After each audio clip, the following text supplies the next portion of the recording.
మనకి బాడీలో అన్ని ఆర్గాన్స్‌కి బ్లడ్ సప్లై మంచిగా పోవాలే, బ్రెయిన్ సర్క్యులేషన్ అంతా బావుండాలి, కిడ్నీస్ బావుండాలి అంటే మనకేంటంటే కొంత బ్లడ్ ప్రెషర్ మెయింటైన్ కావాలి. కానీ బ్లడ్ ప్రెషరు కొన్ని వాల్యూస్ కంటే ఎక్కువుంటే అది ప్రమాదకరం. దానివలన ఎక్కువగా ప్రాబ్లమ్స్ రావచ్చు. క్రానిక్‌గా అంటే చాలా కాలం అయిన తర్వాత ఆర్గాన్స్ డ్యామేజ్ కావచ్చు. అందుకని బ్లడ్ ప్రెషర్ అనేది కంట్రోల్‌లో ఉంచుకోవడం చాలా మంచిది. దీంట్లో systolic blood pressure, diastolic blood pressure అని ఉంటది. సిస్టాలిక్ బ్లడ్ ప్రెషర్ ఏంటంటే హార్ట్ పంపింగ్ యాక్షన్ మీద ఎక్కువ డిపెండ్ అయి ఉంటది. డయాస్టాలిక్ బ్లడ్ ప్రెషర్ అనేది ఆర్టరీస్ అంటే ఏవైతే ఆర్టరీస్ మన ఆర్గాన్స్‌లోకి వెళ్తాయో అయోర్టా అనే పెద్ద పైపులోంచి మినీ బ్రాంచెస్ ఆర్టరీస్ ఉంటాయన్నమాట. ఈ ఆర్టరీస్‌లో స్టిఫ్‌నెస్ పెరుగుతది. ఏజింగ్ వచ్చిన కొద్దీ రకరకాల కారణాల జబ్బుల వలన స్టిఫ్‌నెస్ పెరుగుతది. అంటే రిలాక్సింగ్ ప్రాపర్టీ అనేది పోతది. అందువల్ల అది డయాస్టాలిక్ బ్లడ్ ప్రెషర్ కాజ్ చేస్తది. 2 కూడా డేంజరే. అయితే మనకేంటంటే నార్మల్‌గా బిలో 120, బిలో 80 డయాస్టాలిక్ ఉంటే మంచిది అని. బిలో నార్మల్ అంటాం.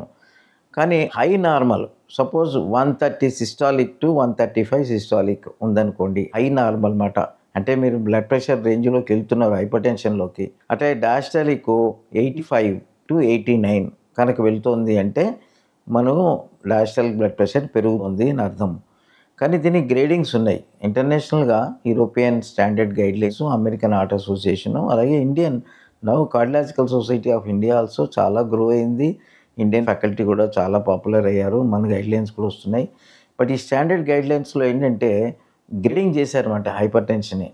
ఒక గ్రేడ్ 140 నుంచి అబోవ్ ఉంటే అయినా గ్రేడ్ 1 అని సిస్టాలిక్. అలాగే 160 కంటే అబోవ్ ఉంటే గ్రేడ్ 2 అని, 180 కంటే బ్లడ్ ప్రెషర్ ఎక్కువ ఉంటే గ్రేడ్ 3 అని. అలాగే డయాస్టాలిక్ కూడా 90 కంటే ఎక్కువ ఉంటే గ్రేడ్ 1, 100 కంటే ఎక్కువ ఉంటే గ్రేడ్ 2, 110 డయాస్టాలిక్ కంటే ఎక్కువ ఉంటే గ్రేడ్ 3 అని. ఎందుకు ఈ గ్రేడింగ్ చేశారు అంటే ఇలా బ్లడ్ ప్రెషర్ పెరుగుతూ ఉంటే మన మందుల రిక్వైర్మెంట్ పెరుగుతూ ఉంటుంది.